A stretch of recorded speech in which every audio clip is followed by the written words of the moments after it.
seconds.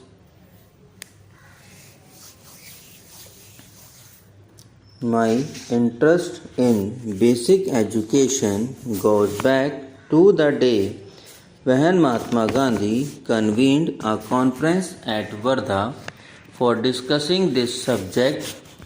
A few prominent educationists and workers in the cause of national education had also been invited to attend this conference.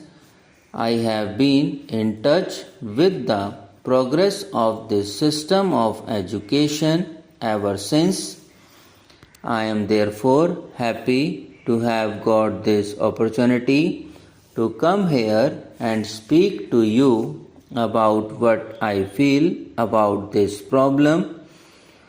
Although I know I might be repeating the views expressed by me earlier, it is also likely that the views which I express are not in consonance with those of others, particularly of educationists.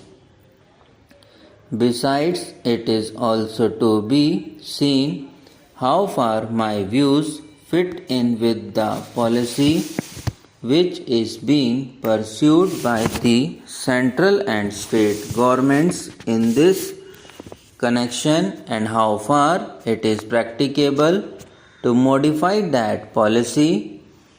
Therefore, I hope what I am going to say will be taken as my personal opinion and that you will discuss it as such with an open mind, without fear or favor.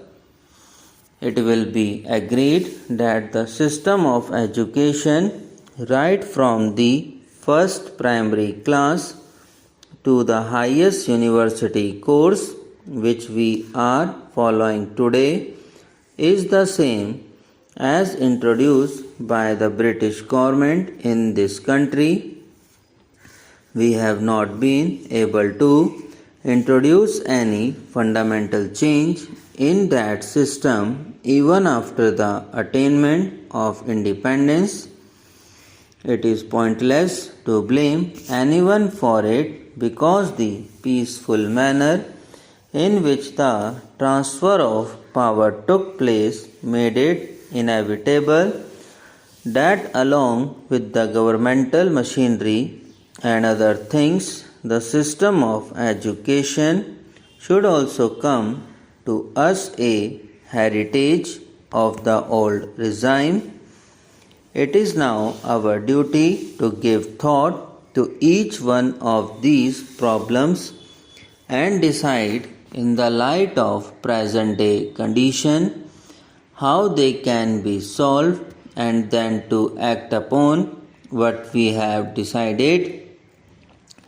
There is no doubt that in introducing this system of education, the principal motive of the British government was to secure as much advantage as possible for establishing itself in this country. The Britishers also thought that, as compared to their own culture and literature, there was nothing much in Indian culture and literature which might be said to be worth preserving. There is no doubt in course of time their views underwent some change. The progress of science in Europe, meanwhile, confirmed them in their view that scientific education could be imparted only through the medium of English. Consequently, partly for the sake of administrative convenience and partly to propagate their own language and culture, they stick to their own system of education which they introduce in this country. There is no doubt that the education received by our earlier generation was based on this very system. Those people knew little of Indian literature or culture and hardly felt drawn towards it, although a few Indian scholars who were inspired by English education did study Indian literature and wrote a good deal in praise of it. Thus, we find two schools of thought in this country. The followers of one school believe that our own language alone can be the medium of education, and until that is done, education is bound to remain confined to a small section of society and will never spread among the masses. The other school of thought thinks that in this scientific age, our country cannot cut itself adrift from European thought, and that at least higher education should continue to be imparted through the medium of English.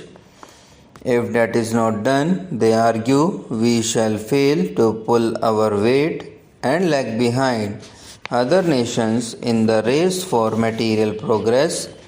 These views, as a matter of fact, apply not only to the medium of instruction but actually to the whole system of education.